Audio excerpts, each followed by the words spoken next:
This course is presented to you free of charge by TTJ Tech Services of www.ttjtech.biz and by Stir It Up of www.stiritup.com. And remember, stir is spelled with a U, not an I, so that's STURITUP.com. TTJ Tech Services and Stir It Up are pleased to offer this course to you to the glory of God and to the benefit of all those who listen.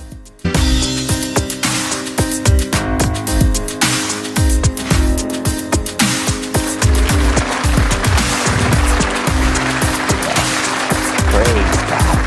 Thank you, Jesus. Well, praise God. Welcome to our iPad for All Computing special session today. We've got a lot of stuff, a lot of content, jam-packed agenda today.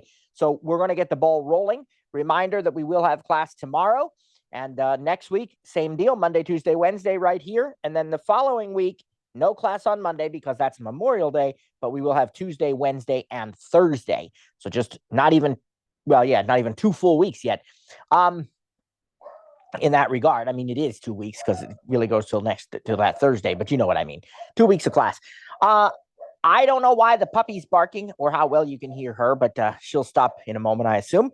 And as I said, we've got lots and lots to cover today. This is kind of going to be a special tips and tricks session, a little bit kind of tidbits, things that I feel are really important that you know, but things which maybe didn't have their own place in the agenda or that really don't need an entire session.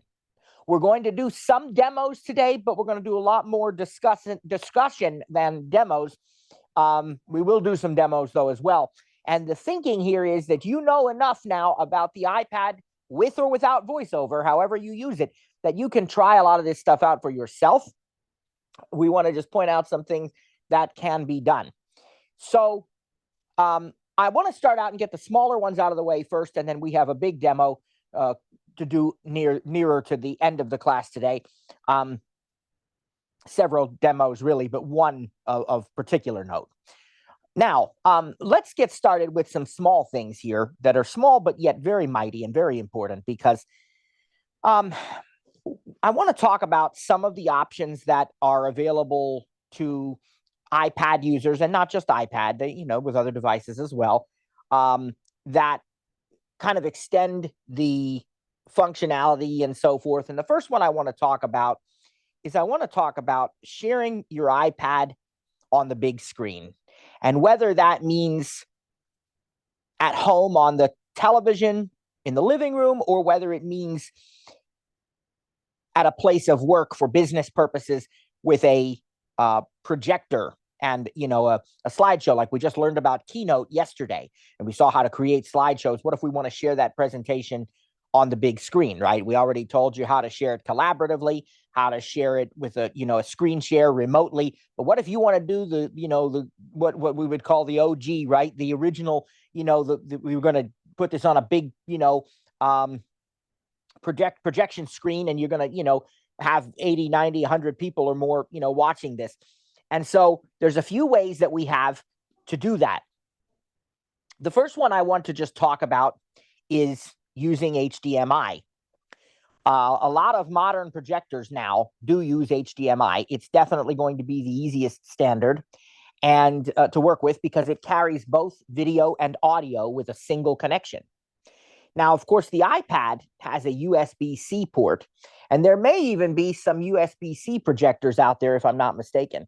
But it's also possible to get an HDMI port on your iPad. And the way to do that is with that same adapter that we've talked about several times. It's the one with the really long name, and I'm going to say it again. So if you're writing this down, get ready. It is the USB-C digital AV multi-port adapter. Again, that's USB-C as in Charlie, digital AV Alpha Victor for audio video, I believe, multi-port adapter. And that is a 3-port adapter. You plug that into the USB-C port on your iPad, and on the other end, you're going to get a standard USB port, which is what we had talked about it for in times past, but you're also going to get an HDMI port and another USB-C port so that you can still keep your iPad charging and so forth. And so all modern iPads, 10th generation and newer, all the recent iPad Air and Pro models and the iPad mini models are going to use this USB-C digital AV multi-port adapter. If you have a 9th generation, 8th generation, or any other iPad that still has a Lightning connector, you will need the Lightning digital AV adapter, a little bit of an easier name because it doesn't have the USB-C. They're two separate adapters for the Lightning model, but it was just the Lightning digital AV adapter. It's still made by Apple, and it's, also has an extra Lightning port in it so you can keep the device charged. And so you can then connect an HDMI cable to your adapter and connect this iPad directly to a television or to a projector that has an HDMI port. I believe, if I'm not mistaken, but I may be wrong about this, but I believe Apple still has a VGA adapter as well for older model projectors. I really don't recommend going that route. It's not nearly as convenient, and then it doesn't pass through the audio. You'd have to have a separate connection for that, and you just get into a lot of other things there. So, anytime I've gone anywhere that I've needed a projector, I just ask them if it has HDMI, and they've usually always been able to accommodate that. I actually own a little projector, but it's not nearly as big. I don't know what they say, if it projects up to 90 inches or something, maybe give or take a little bit. So it is fine if you want to project, for smaller crowds. And so I own that projector. I think it's maybe an RCA, or I don't know, Sharper Image or something. I don't remember even where I got that one. But you can find them at, Best Buy and other locations, right, that sell electronic devices. If you feel you need to have a little portable projector with you, and you can just project it onto whatever they have available there, But again, if you go to, school districts and churches and other businesses of a larger scale, they're most likely going to be equipped with projectors, and most of those projectors nowadays are going to have HDMI. There's nothing really else to do. You just physically connect the iPad. I suggest doing it when the iPad is asleep. I'm not even sure it really matters. It's very, very easy. You don't have to go through, complicated drivers or display switching or any of the, difficult things that you might think about. It's just very, very straightforward, very simple, and it does work quite well. Now, and just to add to that, usually the place where people have more of an issue is making sure the projector is on the right input, right?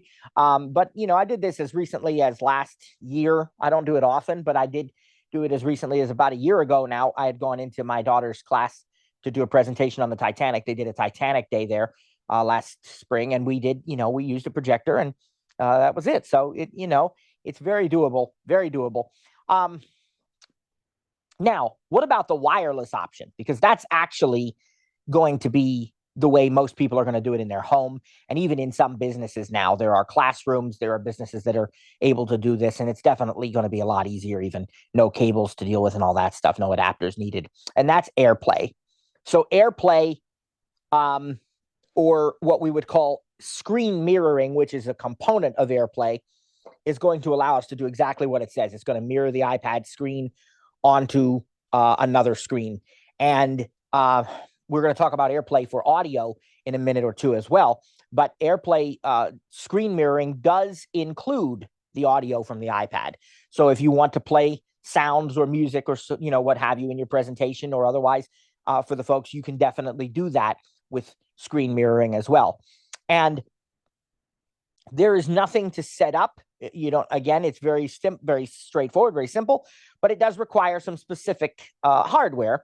So my favorite way to do this is with an Apple TV. And for those who did not take our Apple TV, TV in the 21st century course a few months ago, let me just say to you, in case you don't know, an Apple TV is not a television. An Apple TV is the name of a set-top box, a streaming set-top box, kind of like your Amazon Fire TV or your Roku, although in my opinion, the Apple TV is head and shoulders above anything else that's out there. If you've not considered one, it's great with VoiceOver. It works with iCloud, and it's got all the popular streaming apps. We use it we use it exclusively here at the Volbrecht household for our TV needs. I was going to say almost exclusively because we were also using an Xfinity set-top box, but that's in the past now. We're not Xfinity customers really anymore. They haven't fully ported our phone number yet, so by technical definition, as of this particular second, we still are Xfinity customers, but not really. We don't use them for internet or anything now. We are, using a different system, and we use a lot of apps like DirecTV Stream. I'll talk more about that when we do our app discussion next week, the week after, the final week of the class. Yeah, praise God, that's right. But anyway, so we use the Apple TV a lot, and it's a great device. And there's a lot of apps that you can install directly on your Apple TV, all the big streaming apps and a lot of other apps as well, games and different things of that nature. But what about those times when you want to, like I said, for example, maybe show somebody a keynote presentation on the big screen, or use Safari to browse a website and show that on the big screen, or read a book, whatever. So that's where AirPlay screen mirroring comes into play. And the easiest way, though not the only way, but the easiest way to do this is to make sure that the iPad and the Apple TV are on the same Wi-Fi network. That's going to be the most straightforward. Now, as I said, that's not the only way. If you are in, let's say, a school or classroom setting, there are other ways to do AirPlay over Bluetooth. There's a conference room display mode on the Apple TV. There's other options I won't go into right now. One, because I don't use them, and you could research them just as easily as I could probably if you need them. And two, because I don't think that's probably the application that most of our students are going to be using. I think the way you're going to do it is over Wi-Fi on the same network. So you just want to make sure your iPad and your Apple TV are on the same Wi-Fi network. And then what you'll do is you'll go into the control center on your iPad. There's an option called screen mirroring. If you don't find it, try one of the other pages. Remember, Control Center has 3 or 4 pages now of controls. And if you still don't find it, you can add it to your favorite controls page. And it will say screen mirroring. And then it will show you the Apple TV devices in your home. You just pick the one you want. I think the first time you do it, there's going to be a code that will display on your Apple TV, on the connected television that the Apple TV's hooked up to. But VoiceOver will read that, and you can enter that code then on your iPad, and you're good to go. I will say that if you don't have an Apple TV, there are a number of smart TVs that do support AirPlay natively now. Again, I think the Apple TV experience is far superior. It's not even a matter of a close second. Apple TV is so much better than all of those. And one of the main reasons for that is because of the processor that they're using in the Apple TV. A lot of people don't put really robust processors in TVs and set-top boxes because technically they're not needed. And so maybe it's a cost-saving thing, right? Or whatever the reason is. But at the end of the day, a lot of those other devices really feel sluggish, take a long time to load, and their accessibility is, in the middle there somewhere.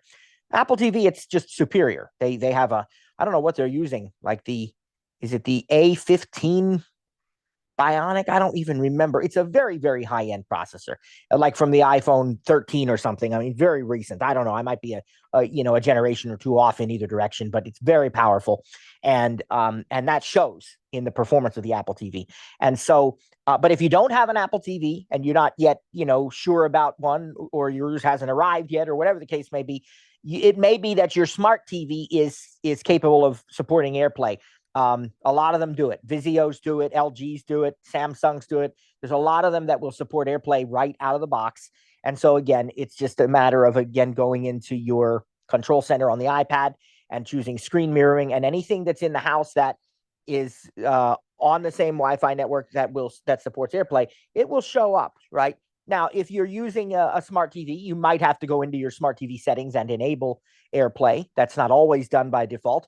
But again, anything that's going to support AirPlay there, it will show up on your iPad as a choice, and you just double tap it, and you can start mirroring immediately. Anything you do, audio and video, picture, whatever, will be put onto the big screen.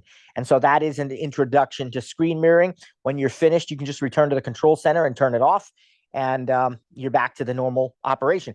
There are even some apps that have been designed with a second screen experience. There was a period of time when this was a really big thing. I don't see it as much anymore, and I could be wrong, but I suppose that's because the Apple TV supports games natively and its processor's so good that a lot of people are putting games on the Apple TV, Apple Arcade and otherwise. But there was a time there in between where the the way to play a game on your Apple TV was to AirPlay it. You can still do that. And some of these games actually were designed with what they called like a second screen experience. So the iPad would show different controls than what you'd see on the TV. There is a really fun game that we do still use called Fibbage, and that is designed where you use your iPad or iPhone as a um, almost like a buzzer. You're typing answers and things like that, and then the game is actually shown on the Apple TV. That's not actually screen mirroring, but it uses your Wi-Fi network and so forth, and just a lot of fun. So a lot can be done with the Apple TV, and of course that's not the purpose of this class. But I just mention that if you're interested in learning more about that, we did do TV for the 21st century back in, I think it was January. And all of that is on our podcast. So you can go back and listen to that. But that's screen mirroring. That was the first one I want to talk about. Now, on a related note to screen mirroring, there is also AirPlay for audio. And what AirPlay for audio allows you to do is to play various audio from, your iPad or what have you on other speakers. And this could be your Apple TV, the TV speakers or sound bar that your Apple TV is connected to, but it could also be your home pods. Now, again, a lot of times you say, well, why would I do that when I can just ask SIRI, natively on the home pod to play music? And that's absolutely true. You definitely can, and that's usually how you will. But let me give you an example. Sometimes my daughter, she just had her band concert last night, and last week was her chorus concert. And what she liked to do was to find the exact arrangement of a piece that she was singing or playing, and then play along with it or sing along with it. And sometimes she found it easier to go to YouTube for those arrangements. Well, YouTube doesn't have an app on the HomePod, but she could AirPlay to the HomePod with her iPad or iPhone. And so that's exactly what we do. So how do we AirPlay? Well, there's two ways to AirPlay. And one is directly in the app. Many apps have an AirPlay button right in them. In the YouTube app, I think they call it Cast, but it brings up both Chromecast and AirPlay devices, for those who know what Chromecast is. And then the other way is to go again to the control center. There's an option in there called playback destination. You can just change the playback destination from the iPad to the HomePods or whatever. And again, as with the screen mirroring, there is this is a licensed technology. So there are other third-party speakers that support AirPlay right out of the box. The latest Sonos systems do. Not the older ones, but the latest ones do. And I think one of the older ones maybe might. There's some there's other technology. What's the one? I'm trying to think now. Even I had a JBL. Some of the JBL ones support AirPlay, and there's a lot of them. And there's a whole list. You can go to Apple's website and see, the ones that support AirPlay. But again, control center, playback destination, and you can just pick whichever AirPlay speaker or receiver you want to use. And you can also pick your AirPods from there. So if you're, let's say you have AirPods Pro, AirPods, whatever, and they're in your ears already, but they're working with your iPhone right now, not your iPad. All you need to do is go to your iPad, go to Control Center, go to Playback Destination, and pick the AirPods. And in just a few seconds, you'll have the audio from your iPad through the AirPods. There is a feature by default that whichever device starts playing media, the AirPods, if they're in your ears, will switch to that device. I've actually considered disabling that. I don't remember whether I eventually did or not. But I like to have a little more control over it. But that is another way by default to get the audio to switch. Again, these aren't things that I really feel I need to demo, nor can I easily, because some of them are audio and we're on Zoom, and then there's copyright and all that stuff. But I think you know enough about the iPad to know what I'm talking about when I say go to Control Center, go to Playback Destination. You can figure this stuff out.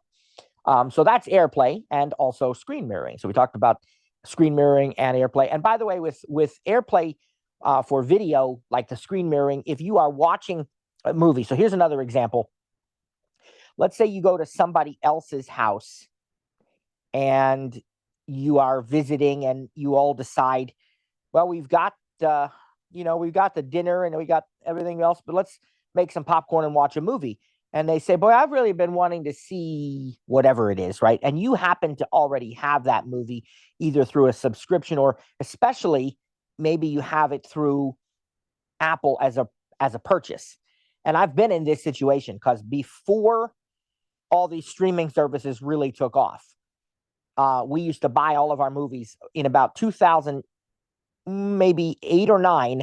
I made the decision that we were going to stop using physical, DVDs, and we were going to start using Apple TV. Even back then, in its older form, it was still able to do this. We were going to buy all of our movies on Apple TV. So because now, you can find almost anything you want to watch on a streaming service, praise God. Back then, that was not the case, right? So I think we probably own, praise God, like 200 and some odd movies, okay, in the Apple ecosystem. And so I've been, in a situation where somebody will say, but we're at their house, not ours. And they'll say, I really would like to see this, but I can't find it on anything that I subscribe to and blah, blah, blah. And I'll say, well, I own that. We can watch that. So if they have an Apple TV, you can AirPlay that movie to their Apple TV. But what's really cool about AirPlaying Apple content that you've purchased from Apple is that, or I guess rented too, probably, is that when you AirPlay it, it actually gets the content directly from Apple's servers. So you can kind of let your iPad go to sleep. I suppose you could even keep doing other things on your iPad. I've not really done that per se, but I've definitely let my iPad just go to sleep, or my iPhone, and it'll just play that movie, even though I'm the one AirPlaying it, but it'll play on the person's TV. So that's another aspect of screen mirroring that I just wanted to point out to you as well. All right, we've talked about AirPlay. Let's talk about AirPrint. Now, I've definitely made reference to this over the past few weeks and months in different capacities, but I just want to highlight it specifically for its intrinsic value. You can print from your iPad and really any of your Apple devices, and it uses a technology called AirPrint. The beautiful thing about AirPrint is, again, there's no drivers to install. So you don't have to go to, HP.com or Brother or Canon or anything else. You just, and you don't have to download drivers and install. You don't have to do any of that. Now, again, what you're going to want to do, though, is you're going to want to make sure that your iPad and your printer are on the same Wi-Fi network. Okay? Once they are, and you have to make sure your printer is turned on, obviously, then you're just going to go ahead into whatever it is that you want to print. It could be a Pages document. It could be a photo. It could be a PDF. It could be a website. It could be a note, whatever. There's so many apps that support printing. And you go to either the share menu or in Pages, Keynote, and Numbers, remember, it's in that document actions menu. And there's a print option in there. And then what it'll do is it'll tell you that there's no printer selected. Unless you've done it recently, then your printer might already be selected. But if not, you just tap on that where it says no printer selected, and it lets you pick it'll look for your AirPrint printers and it'll find it. You just double tap and you have all the control, the number of copies, whatever your printer supports is going to be in there, right? So some printers will support, what do they call that? Duplex, a print, two-sided printing, like it'll pull the paper back in and print on the other side.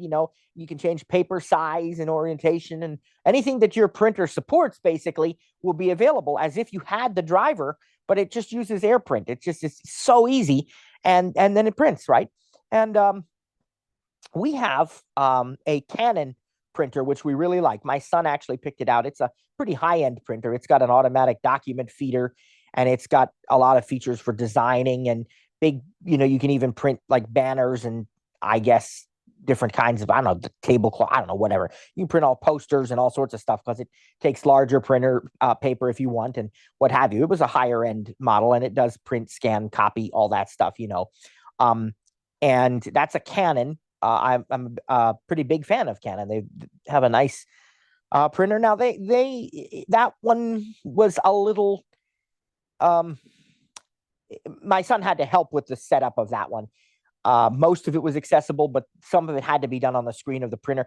But I also think that's because it's a higher end printer, right? So there's others that, because they do have a Canon print app and you can do most of the setup. HP is another one that always had a pretty accessible setup process for those who are wondering about that. Just depends what you like. There's a lot of good printers out there, and most of them now are AirPrint compatible, if not all, right? So if you have a printer with Wi-Fi, chances are it's going to be AirPrint compatible. If you really want to be sure, you can go to Apple's website. Again, they maintain a list of AirPrint compatible printers, but I don't typically think it's too much of a concern because most of them do support AirPrint. That's pretty much all I have to say about AirPrint, because it's just very, very simple, very easy to use. Again, Apple just makes these things so incredibly intuitive and user friendly, and it just takes away all of the hassle that's commonly associated with this stuff. So people think, well, I need a computer so I can print. No, you can print right from your iPad. It is a computer, and that goes for iPhone and so on as well. All right, the next one I'd like to talk about is screen recording.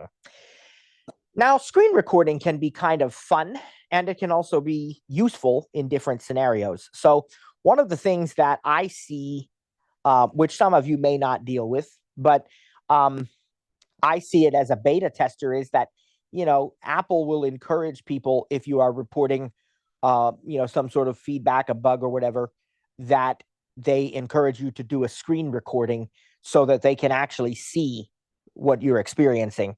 And other times you might do this for other support systems. And then some people do it just for fun because they like to, there's these gameplay videos on YouTube. You can do walkthroughs of games or different things. And people use it for teaching purposes, to show what you're doing on the screen and so on.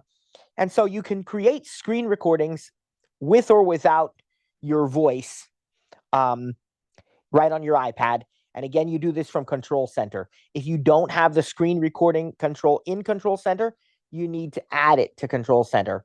And so again, when you're in the Control Center, there's an edit button, and you go into edit, and then you can add controls. And screen recording is definitely one of them. So if it's not there already, you can go in and add it. When you have screen recording in the Control Center, if you simply double tap on screen recording, it is going to immediately start. Well, there's a 3-second countdown, but it's going to immediately start with its default settings. But if you want to change the settings, you want to long press the screen recording icon instead of double tapping it, or you could use the rotor, and there's an option that says like show controls or something like that in the rotor. But there are some things you may want to consider changing. So for example, screen recording will automatically include all the sounds that your iPad makes. So if you want to, again, if you're doing like a gameplay walkthrough or something, if there's sound in that app that you're screen recording, that sound will get included in the screen recording. But it will not have the microphone on by default. So if you want to turn the mic on, you have to go into the long press settings for screen recording, turn on the mic. There's an option, excuse me. It says microphone or whatever, and just it's a switch button, a toggle. You can turn it on, and now it will record both the iPad sounds and your voice.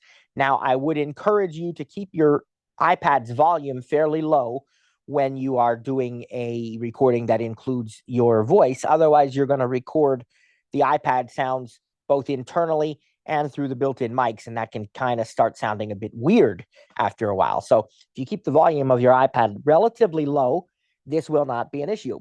And by the way, even when you don't have the mic on and you're just recording your iPad's built-in sounds, it will also record voice over speech. So again, very useful if we report things to Apple, and so on, and they can hear what VoiceOver's saying, and it works really, really well. All right, that's screen recording, and that's pretty easy and pretty awesome. Now, one of the things I wanted to talk about today, we did a discussion on this a few weeks ago It's been a little more than a few weeks probably now. But we did a fairly involved discussion on focus modes. I think it was a special Tuesday session then too. And we did talk about focus modes, do not disturb, sleep mode, other focuses. And we talked about how to customize notifications, how to um, create, allow scheduled summaries and time sensitive notifications and critical alerts and all sorts of stuff like that. I'm not going to take the time to do all of that today because that would take an entire session in and of itself. But what I would encourage you to do is to play with the focus modes, because a lot of times we're not, and it's not that we don't want notifications. We absolutely do. And I encourage you to allow notifications from all of your apps, because you might miss out on something useful if you don't allow them. So it's not that we don't necessarily want notifications, but we want to be able to be in control of what apps are notifying us when. And in my view, it's certainly personal preference, no right or wrong, and nor am I telling you what to do. But in my view, I feel that, the best scenario is one where you're always getting notifications that are deemed time sensitive, right? Calendar alerts, maybe weather alerts, and things of that nature. And then the other ones, it is really a matter of deciding, do I want to see them all the time or do I not? And a lot of people, I don't think, realize, maybe I don't, maybe I'm wrong, maybe they do, I don't know. But it seems to me like a lot of people don't realize that you can really customize this stuff to the hilt. And so you can be in complete control of, who can contact you, when they can contact you. Maybe there's some people, your family members, your spouse, your children, your parents, maybe your alarm system company, and a handful of others. And you want them to be able to contact you no matter what.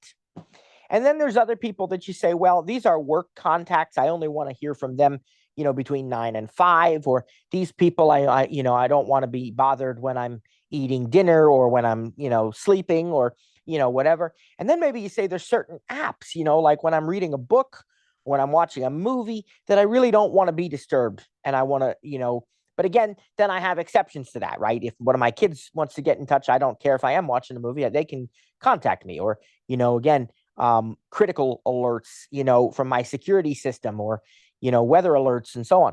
And so you can really customize this to the hilt.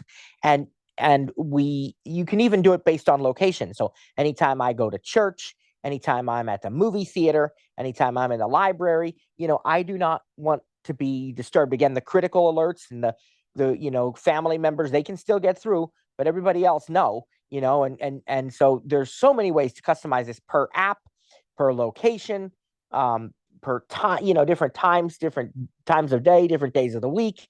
And so we did do a detailed session on this a while back.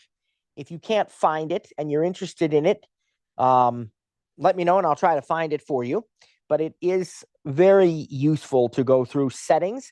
What I would recommend, go to settings and notifications, look through those settings first, and then go to settings and focus. And that's where you actually create your focus modes and things of that nature. But you need to understand, like, what is a time sensitive notification?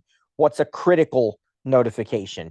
All of these kinds of things will come into play when you're setting up your focus modes. And so, as I said, we did do a detailed discussion on it. It's not my intent to do that today because it would take a full session, but I would encourage you to play with it. The other thing I'd encourage you to play with sometime is go to your lock screen, unlock your iPad, like do the Face ID or the Touch ID, whatever your iPad supports, but stay on the lock screen and then long press on the time. And I just want to say this, I'm not going to do it today because, again, it takes some time. But if you long press on the time on the lock screen, it's going to bring up options that you can customize your lock screen and your home screen. You can even create multiple home screens and lock screens. Each one can have different colors, different wallpaper, photos, different widgets. You can put widgets right on your lock screen and on your home screen, of course, as we know. But you can, set up multiple, and you can go between them if you want to change things up a bit, and you can also link a focus to a particular lock screen and home screen. And so then this gives you, the ability to have different colors, different widgets, so that you can quickly see, maybe when I'm at work, depending on what my job is, maybe I need to see the stocks widget front and center. Maybe I am a sports writer, so I want to see the sports scores, or, whatever. And then when I'm at home, I want different widgets. So you can even set up lock screen and home screen links to the various focuses that you create then. And so again, I'd encourage you to play with that as well, but we're not going to go into it in great detail today for the sake of time. Another thing I want to show you, and I am going to show this to you, I'll have to use a second device, but I want to show you a couple of shortcuts, and I'd encourage you to play with the Shortcuts app. A lot of people think of shortcuts as being part of SIRI, and in many ways they are. And I would venture a guess that that's probably the most common way to invoke shortcuts. But it's not the only way. You can also do it as share menu shortcuts, or, widget. There are different ways of getting shortcuts, but SIRI is probably the most common. And it's possible to create your own shortcuts. I've not done a ton of that. I think I really only did it once or twice. And when I did it, I really followed the step-by-step instructions to the letter, and I did not deviate from it, because to me, it's a bit more of an advanced, it's almost like scripting. I mean, it's not as complicated as scripting. You don't have to know code and coding and things of that nature, but it's still a lot to go through to create your own shortcuts. But what many people may not realize is that a lot of the apps you install from the App Store already have their own shortcuts available if you enable them. And not only that, but Apple's Shortcuts app has a gallery of shortcuts that you can simply enable and use right away without any real customization. And so I wanted to give you an example of a couple of these. And I wanted to start out with ChatGPT. Lots and lots of people are talking about ChatGPT nowadays. And for those who don't know, ChatGPT is AI, artificial intelligence. And it's like probably the simplest way. I don't know that the OpenAI people who developed ChatGPT would necessarily approve of me using this definition. Maybe it's overly simplistic, but it's kind of like when you do a Google search, you get a whole bunch of results that you have to read through, and you pick the one you want. With ChatGPT, it's kind of like when you ask a question, they've done the searching for you and come up with an answer. In that's sort of again, probably oversimplified, but you can get really detailed answers. You can have conversations, go back and forth. You can even add a photo to ChatGPT and have it tell you what's in the photo, identify things for you. It's great for voiceover users for that reason. And you can, have it write for you, create different things for you. So there's a lot that it can do.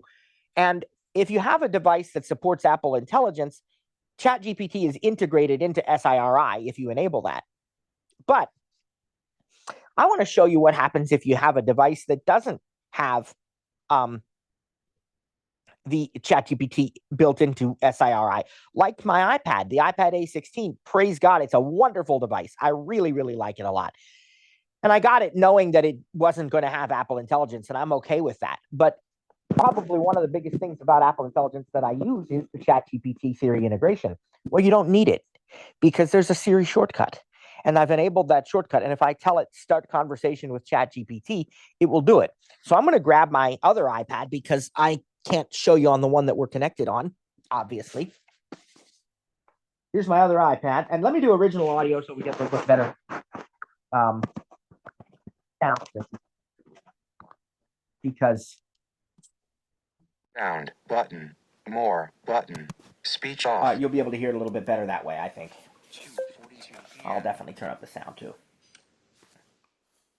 Tuesday, May 13th. 2:42. Tuesday, May. All right. Pages support. Now I don't know what question I want to ask ChatGPT. And SIRI has gotten so smart nowadays that there's a lot of stuff that you can ask without even using ChatGPT. You know, like I might ask something like this. You know, is Night it? sky. Oh, okay. Is it safe to give my dog zucchini? Yes, it is safe for dogs to eat zucchini, whether raw, steamed, or cooked. This answer is from American Kennel Club. Yes. See, so it is safe for dog. I didn't need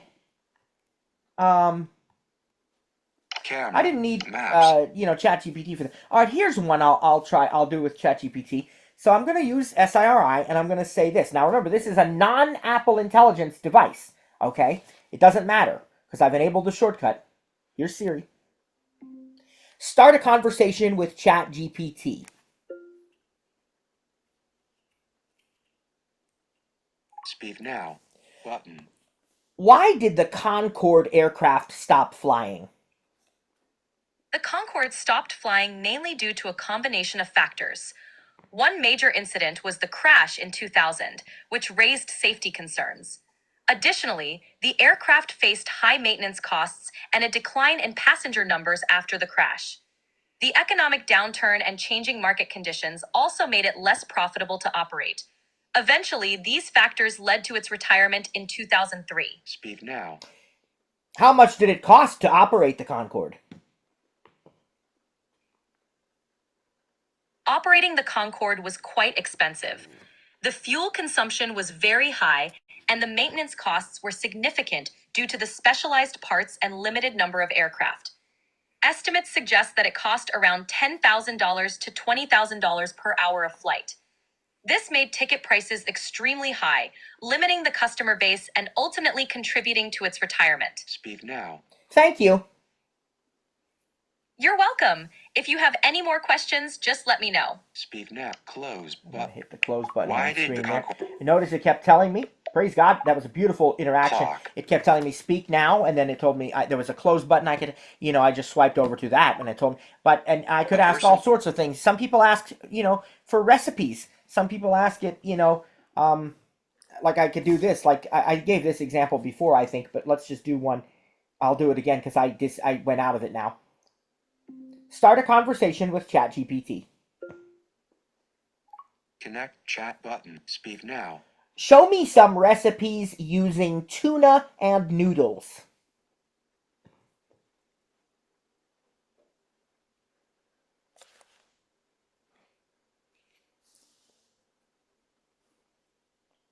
But close. More menu. Mute audio. Open video. Choose voice. Share clip. Now what Share happened clip. here? Did she? Button.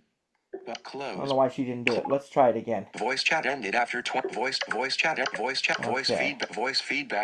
feedback voice chat ended voice Now chat what ended happened after here was, 25 seconds. how do we close that? Voice I need to feedback get voice chat out of this. ended after 25 voice chat ended after switch to new message. All right, now attach let's but tool find go right back to to thank voice right to mode short here, story switch to voice and mode let's try it again. switch to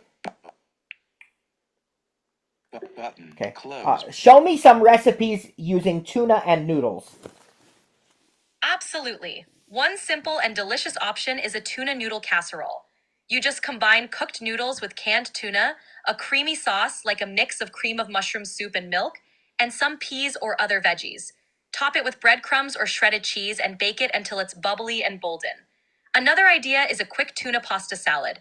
Tossed cooked cooled noodles with canned tuna, chopped veggies like bell peppers, celery, and red onion, and a dressing made from mayo or a vinaigrette. It's easy, refreshing, and perfect for a quick meal. Speak now. More menu. Mute audio. And then chat we'll chat close that. more close. I don't know what happened the first Voice time, chat but ended. it, you know, it worked there that time. Praise God. So you know, and again, you can when you're in Chat GPT, the app, you can type. You don't have to use your voice, but that's a way. And then there's also options here. Voice chat ended after voice chat ended. Let's Voice go feedback. back here and show you. Voice chat end. Voice chat. All right, now let me show you something here.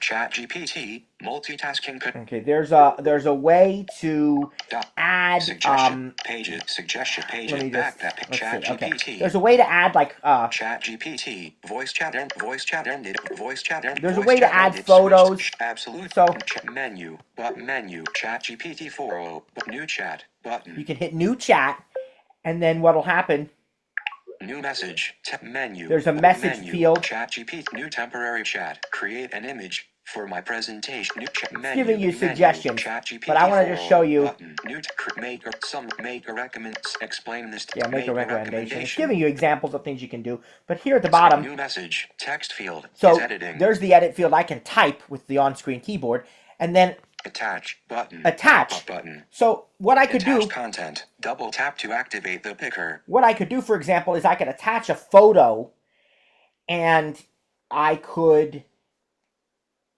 Well, you know what? Let me just show you. Why not? New message. Text field is editing. Character All right, mode. the keyboard Insert cap G. is on screen. Return. I'm going to dictate, though. What's in this photo? Inserted what's in this photo? Now we have to attach a photo. New message. Attach button. Photos button. Photos is the first option. Camera. Files. Photos, button. camera, Undo. files. Photos. We're going to attach a photo here. Clear. Dimmed button. All right. Let's see. Click. Selected. Photos. Favorites. Days. People and pets. Memories. All these trips. Utilities. categories. Hidden. Receipts. Button. Handwriting. Illustration. QR. Recently saved. QR codes. Where's... Recent documents. Let's look on the right here and find a Empty photo. line. Microphone. Private access to close. Learn more. Photo. Date. May 12th. Time. 4:15 p.m.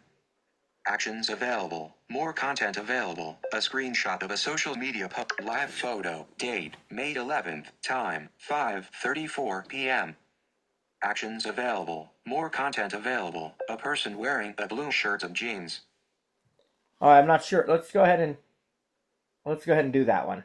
Selected. Live photo. Date. May 11th. Now time. I'm going to learn more. Close. Private at the access. very bottom. Private is access. where I Dismiss tool options. Select up to 10 photos. Okay. Show selected. Sort and filter. Verticals to select It options. must be at the top. Clear. Selected. Photos. Button. Clear. Clicks. People. I'm looking for where you handwriting, actually. illustrate QR. Recent. Import. Document. Media. Video. Selfies. Live photo. Portrait. Panorama. Time. Slow. Look at all these categories, though. Screen recording. Animated. RA. Pro Rees. Album. September's Test 1. September. All right, I gotta empty find line. another way because. Microphone. Search your library. Done. Button. Oh, you hit done, I think. Photos. Let me see. Heading. Done. Private. Close. Yeah, I think you hit done. Done. I think that'll do New it. message. All right. Text field. New message. Text field is editing. What's in this photo? Attach. Tools. Button. Dictation. Send. Button. Menu. Button. Now, This because photo appears to be taken from a seated perspective, showing a person wearing denim shorts or jeans and a green shirt. A large part of the image is obscured by a finger close to the camera lens. There's a black plastic lid, possibly from a travel mug or container, visible near the center. In the background, you can see a wooden piece of furniture, like a table or chair, and carpeted flooring. there you go. There you go. So I was going to say, because we didn't use our voice, Clock. it didn't use that lady's voice. It used voiceover, but it still read everything that was in that photo. Praise God. So that's ChatGPT. And the real reason I wanted to use that was to demonstrate one instance where we use shortcuts. There are other instances where I use shortcuts. Our recipe app, which I'll talk about next week, or actually the week after, the final week of class. Praise God. The Amber app, or Ombre as it really is pronounced, has shortcuts. You can speak to SIRI and say, like, Amber next instruction, or Amber show ingredients, and things of that nature. And those are shortcuts from the Amber app, and they will read the instructions to you. The Sky Guide app, which I forget what the shortcut is that I can say, lets me see what's in the sky, or tells me what, in the sky right now, or shows me there's an order pizza shortcut. There's all sorts of them. Here's another one. This is called True or False Game. This doesn't even use an app. Let's play a round of True or False and see how we do today. True or False Game. Welcome to the True or False game. Can you tell the fact from the fiction? We've got 5 rounds to find out. Round 1. Here we go. There are 24 different time zones on Earth. True or false? True. Nope. There are actually more than 30 time zones. Really? Some separated by as little as 15 minutes. Pineapples grow on trees. True or false? True. True. Unlucky again. There's no such thing as a pineapple tree. Dogs can only see in black and white. True or false? True. Oh my. Nope, they can see a few more colors than that, like blue and yellow. The first food eaten in space was a square of white chocolate. True or false? False. You're right, it was actually a toothpaste tube of pureed meat. And finally, flamingos can't see the color pink. True or false? True. No, they can see pink just fine. And at the end of the first game, you've got 1 out of 5 right. That's okay, but can you do better? What next? Keep playing or share a score. All right. So even though I didn't do very well in that game, that was a lot of fun. So they have some stuff like that. They have a music quiz that uses your music library.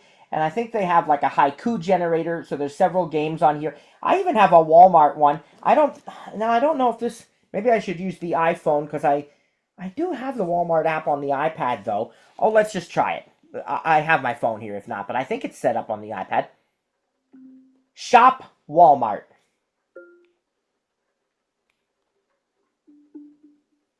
What would you like to add to your cart? Potato chips. You can get Ruffles original flavor potato snack chips, party size, 13-ounce bag for $5.94 available for pickup and delivery. Add to cart? Yes, add to cart. Let's do 2 or next item. Yes, add to cart. It's in your cart. So there you go. So Clock 2:54 p.m. White text. lots and lots. Excuse me there for a second. Lots and lots that we can do with shortcuts. And of course that's, going beyond the functionalities and capabilities that Siri has anyway and offers pretty incredible stuff. So I just wanted to show you a little bit with shortcuts. I would encourage you to play with the app and spend some time. Remember, not only is there the gallery, but a lot of the apps that you already have may install shortcuts for you that you're not even aware of. And so it's great to look through there. There's a shortcut some of you may have heard of called Say Cheese. It will, quickly take a picture. There's one, the Voice Memos app has, I think you can say like record voice memo or record my voice, and it shows you that when you open the app. But that's a shortcut you can use. And then there's lots of others. So, really cool. But I will say again, there's more to shortcuts than just SIRI. I created, and I don't even remember how I did this. Again, I just followed the instructions. I created these shortcut icons on the home screen for each of the members of my family on my iPhone specifically. Let me show you because this is really cool. I have like a one-touch. I got to see where I put them though, otherwise it's not really going to be relevant for us, is it? Let's see. I think it's on this page though. I really do. Let's see. I gotta see where I put this. Maybe it's on. I think it's this page here. Oh, here they are. You'll hear their names. Now listen. Double tap to This open. is right on my home screen along with all of my other icons. Carson. Double tap to open. Jessica. Kylie. Carson, Jessica, Kylie. What they are is they're like shortcuts that if I double tap that, it will automatically call them right from the home screen. I don't remember how I set that up, but it's one of the shortcuts you can do. And so the shortcuts can be more than just SIRI phrases. They can be home screen icons. They can be in the share menu. There's a lot of really cool stuff that you can do. And they typically will sync across all devices. So in theory, I should have been able even to do that Walmart shortcut on my HomePod. And I think I've done that. But, yeah, it's pretty neat. So, that's shortcuts for you. All right, how much time do we have? We're in good shape. We have one more demonstration, and this is the big demo. I want to show you, and we're going to enable screen share for this. I want to show you how to do true split screen multitasking. Now, we already know that the iPad does great with multitasking, and we have the app switcher and a lot of other things. And we know about the built-in split screen interface that you see when you're in apps like Mail and Messages and others. That's not what I'm talking about here. I'm actually talking about using two apps side by side, or you could even use the same app, two instances, like two separate windows of the same app. But I'm going to do two separate apps here to show you. So let's pretend that I want to take an article from Safari and I want to paste some of its text from that article into a Pages document. We're going to actually open up Pages, and then I'm going to open Safari on the other side of the iPad. So I'm going to have Pages running on one side, Safari running on the other side. When you use an iPad, your apps, when you run split screen multitasking like that, are going to run in more of an iPhone-esque kind of configuration where there is an actual back button instead of, just one thing being on one side of the iPad, right? So we're gonna demo this. Let me get the screen share going. I already have original sound, so bear with me because You are you're gonna minimize. hear that. Start. React. Share. But screen. Selected. Start broadcast. Button. 3. Stop. 2. 1. You normally don't get to hear that. All right, we're ready. Zoom. And I'll make sure my Stop share. Minimize. You are using original enhanced sound is still enabled, but it should be. chat. Stop AI. Record. Caption. White. More. I just want to check Button. because I've never done it in that order, I don't think, unless I have and I don't remember. Host. Poll. Apps. Disable. Yep, it's good. Dismiss context menu. Okay. More. Button. All right. Contacts. So Video. the first thing that we're going to do is we are going to open Pages, and I'm going to go ahead into a document. Contacts. YouTube. I gotta go. Page 2 This of is the right 5. page. iMovie. Keynote. Pages. All right. Pages. Body. Text feed. Audio files. Actions menu. Am I in a Button. document already? Body. Right footer. Body. Text field. Is editing. How to create. Okay, this is... Right footer. Right footer. Center footer. Right footer. Back button. View option. Class test iPad 2000. Yeah, this was our class test. Let me go back. Back button. Pages. And let's create a new 43 document. Game show hollow time. 33 restaurant pages. 2008, 2000, page 1 of 49. Pages. Start writing. 43 game show hollow Whoops. time. 33, 29 What am Jeopardy. I in here? Why am I seeing? Zoom. Vid. Audio file. Browse. Oh, Tab. I know, Ship recents. because I'm not in tab. recents. 1 of Okay, now I'm seeing my Pages documents only. I was like, why am I seeing audio files? Because... more. Search. Class test. Summer fun 2000. There we go. Okay, let's start writing, though. Pages. Start writing. Button. Dimmed. Pages. Screen view is on. Reading view. Canvas. More. Button. Turn off screen view. Find. Changed. Smart. Present. Selected. Screen view. Body. And Text. Screen. let's Cap. P. rename this document. And zoom. And. Button. Zoom. You can. Body. Blank 3. Blank 3. Actions menu. Blank 3. Dot rename. But rename. Canvas. Body. Text delete. Selection delete. Cap I'm P. going to call it split view test. Cap at P L I T at hyphen cap V I E double at hyphen cap T E A T. Whoops. Delete Now- T A S T. There we go. Now, Back button. View op. Split view test. Actions menu. before we begin, I'd like to tell you that technically we already are seeing one form of multitasking every time we do a screen share, although you may not realize it, and it's the picture-in-picture scenario. So Zoom supports picture-in-picture, the DirecTV Stream app, a lot of the video apps that you may have, including the TV app, I do believe, support picture-in-picture, so that when you're playing a video, if you just swipe up to go home while that video is playing, it will continue playing in many apps in the background, and what there'll be is a little picture-in-picture window. You can move that window around. Usually I find it on the upper right of the iPad, and you have to kind of find it by touch. So if I want to bring it back to full screen, I find that picture-in-picture window. There's usually a pause button and generally like a skip forward and skip back. But there's also going to be a button that says restore full screen, which will bring you back into the app. And then there's also going to be a close button, like a close picture-in-picture button, which will take the screen away and actually stop the playback. But it's possible to definitely have that picture-in-picture interface going so you can have a video going on while you're doing other things. And technically, that's what we have when we're in the Zoom app doing a screen share. When I leave Zoom, or I guess even if I weren't doing a screen share, I just don't normally leave Zoom for any other reason, but what will happen is it'll have that picture-in-picture window so that if I have other people who have video on, I could continue to see them. And if it's an app that has, you know, a show or a movie or something with sound, you're going to continue to hear it too, even while you leave the app and the picture-in-picture window is there. So unless you pause it or you close it, you're going to have the audio as well. So we've already kind of experienced a little bit of that, but I'm going to now do this split view thing. So let's type a line. Canvas, body, canvas, body, text field is editing. And just because it's really easy and I'm probably already on the website, let's just say something like what's going on with, how do I want to say this? Today's Mac Rumors stories, because I use macrumors.com. I was there earlier today. So we'll just go to that website.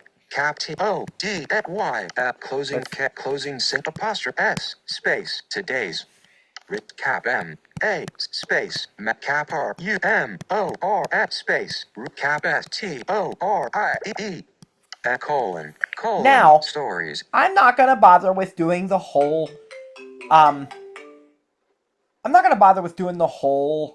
formatting this as a title, even though I normally would, but we're just trying to show you split view. So let's put 2 blank lines. Return. New Actually, line. 3. And what I want to do now is I want to create a split view environment, or what's technically known as a split view space, or split screen space. It's an app space, they refer to it as, which is going to have 2 apps in it. And it's going to have Pages, and it's going to have Safari. So in order to do this, the first thing you have to do is you have to use the multitasking controller, which is found on the status bar. I'm going to touch the status bar. Split view test actions menu Tuesday, May 13th, 3:04. There's our status bar. I'm going to swipe to the right. Tuesday, May screen recording and microphone in use. Cellular 1 of 4 home dash FE 83% battery power. Pages. Multitasking controls button. There it Status is. bar item. There it is. Did you hear that? Double tap to show controls and app shelf. Double tap to show controls and app shelf. And the app shelf really is just kind of a strip along the bottom that's going to show the open windows from a particular app. This is useful if you want to have more than one window, like let's say in the Mail app you have your messages open, you have a message you're composing, all of that, you know, so the app shelf will show that to you. But listen again. 8 pages. Multitasking controls button. Status bar item. All right, one more time because I just got double tap 8 pages. an email. Multitasking controls button. Let's double tap Status it. bar item. Double tap.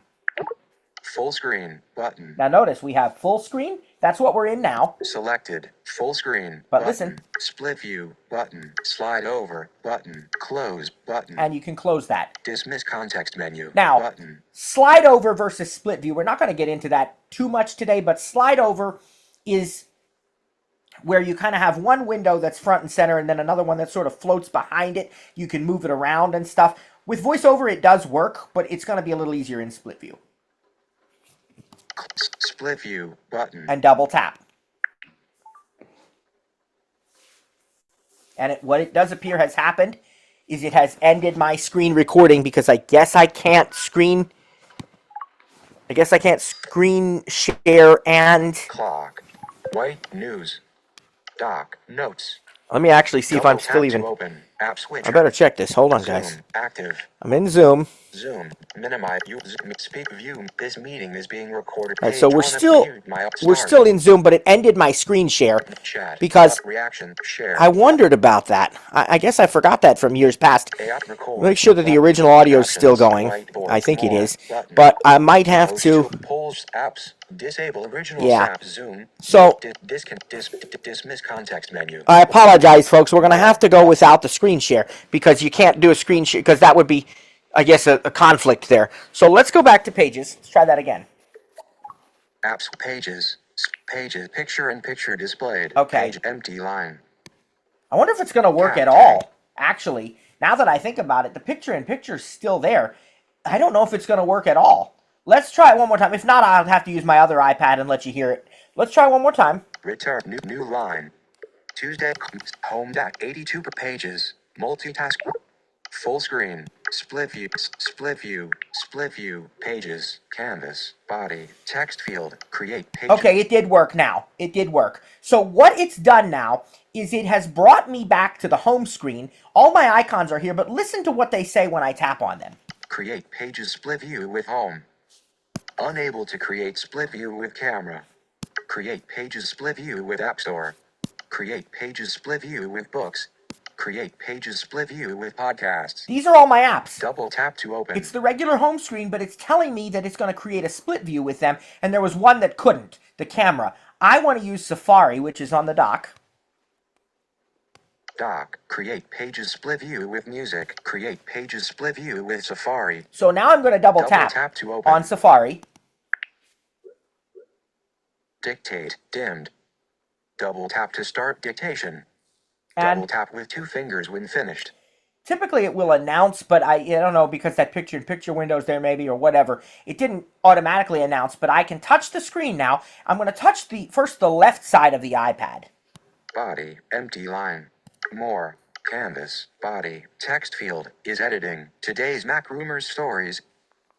That's Character mode. my Pages window. Now let's move our hand and touch the right side of the iPad. Safari. A green and pink pages. Wood. Safari. iOS 19 accessibility feature. Apple announces new iOS 19 and heading not remotely control your iPhone camera. No app control your iPhone's camera. See, that is Safari. If I touch up higher on the right, Page menu. Button. Forward. Dim. Page selected. Address. Macrumors.com. Button. that's my address and search bar where I can double tap to type the website I want to go to. I already happen to be on Mac Rumors, although we'll refresh it. Manage extensions. Reload page. Stop. Stop. Just Button. in case there's anything new. But we're still... iPhone 17, tvOS 18.5 adds synchronized Dolby Atmos playback for AirPlay and Bluetooth speakers. Had it remotely control your iPhone. So it's there. Now, on the left side is Pages. Body, empty line.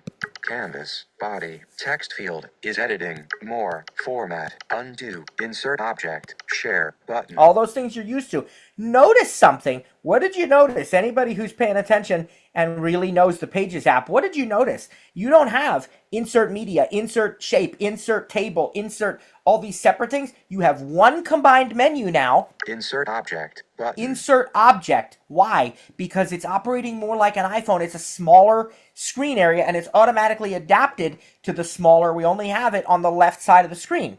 On the right is Safari.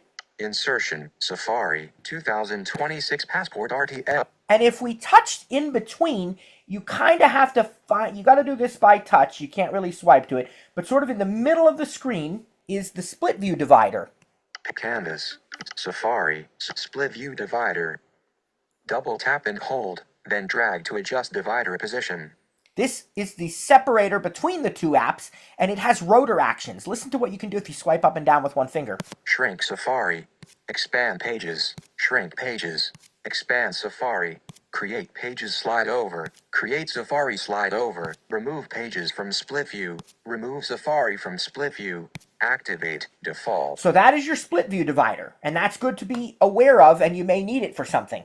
All right, so we're going to just do something very simple. We're going to take some text from this Safari page and copy it over into Pages. So let's go to the right side. Safari. Remote control your iPhone's camera. Use voice control to take Apple and Universal. Control your iPhone's camera with Apple Watch. Heading level 3. Let's just take some text. 1. List. Launch the camera. Remote app on your wrist. Launch Let's the just do this. Turn to text selection. links. Heading content screen text selection. Swipe down to words. Word selection. We could also use lines, but let's just do let's do lines. Line selection. Go to the right a couple times. Select some text. Launch the camera remote app on your wrist. Selected. Position your iPhone to frame the shot you want to take. Tap the shutter button on your Apple Watch screen. Selected. All right, that's enough text. Let's go to copy by going to the edit rotor. Line, word, character, edit, vertical, edit. Select, look up, share, undo, copy. Launch the camera remote app on your wrist. All right, we've copied. Now we're going to touch the left side of the screen. Body, canvas. Double Body. tap in that canvas. Insertion point at start. Insertion point dead end. It should be. Return. New line. Yep, there it is. And we'll use paste in the rotor. Return bookmark. Highlight. Comment. Misspelled words. Which is under edit. Links. Document edit. And paste. Copy Swipe style. up or down until we hear paste. Paste. Double tap. Alert. Pages would like to paste from Safari. Do you want to allow this? Swipe to the right again. And we're going to say we want to allow it. Allow paste. Don't allow paste. Okay. Launch the camera remote app on your Now let's listen to our pages document now. More. Canvas. Body. Text field. Is editing. Today's Mac Rumors Stories. Launch the camera remote app on your wrist. Position your iPhone to frame the shot you want to take. Tap the shutter button on your Apple Watch screen. Insertion point at end. Okay, and we could keep. Double tap to edit. There is Use the rotor to keyboard is comma cap L return full size, cap A. so you can type when the Alpha. software keyboard is up. But I'm just going to go back now in the upper left. Back button. Pages. And the last thing I'm going to do is remove Safari from the split view space because we started out with pages, so we're going to end with pages. So let's Safari. Show split view divider. swipe up. Remove Safari from split view. Pages. And now I'm back to More a full screen. button. Browse. More. Search. Split view test. Pages file. A full screen pages interface. That was a very quick demo, completely successful, praise God, but you can imagine the possibilities here. You know, you're writing a research paper, you use Wikipedia or something, and you have that open on one side, and you're copying and pasting text, or reading text and then manually typing it in pages, or what have you. I have had situations where I've had to create a report on someone, and so I have like a spreadsheet template for a final report. This is when I'm working with like states, government clients that, funded by the government agencies, and they expect a written final report on each student. And so what I'll do is I'll use something like Pages or Notes to make the notes about the student. And then I will go into Numbers and I will fill in the stuff in the spreadsheet, which we're going to learn about tomorrow, praise God. But when I do that, I like to have my Pages document open on one side so I can just touch that side and I can, read about the student, whatever they told me in their post, class interview or whatever I gleaned from their work and so forth. And then I just reach up and touch the other side of the screen and I'm in my numbers spreadsheet and I can type what I need to type and fill in the information. Now, you could also do your 4-finger swipe, left and right to go between the apps or use the app switcher, and that's almost as quick. But sometimes it really is nice to have this where you have 2 apps open on the screen at the same time.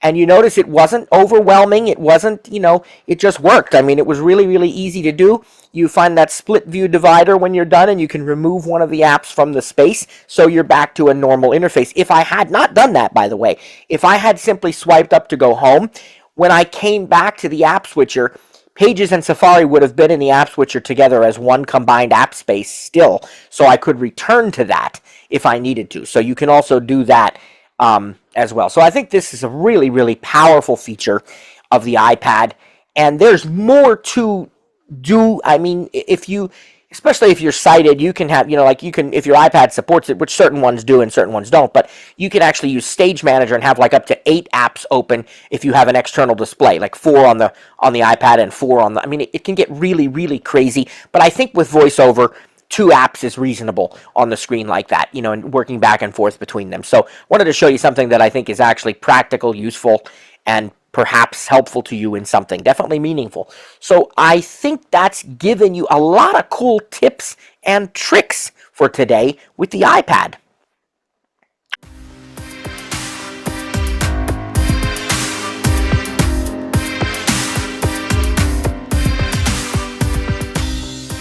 Thanks for joining today's session. Didn't get your question answered? Have an additional comment or feedback? Email us info@ttjtech.biz or info@stiritup.com. And remember, stir is spelled with a U. That's STURITUP.com. Or check out our websites for additional resources. That's ttjtech.biz or stiritup.com. And remember, subscribe to the newsletter when you're there. That way, you don't miss out on any upcoming announcements or events. Thanks for joining us. God bless, and see you next time.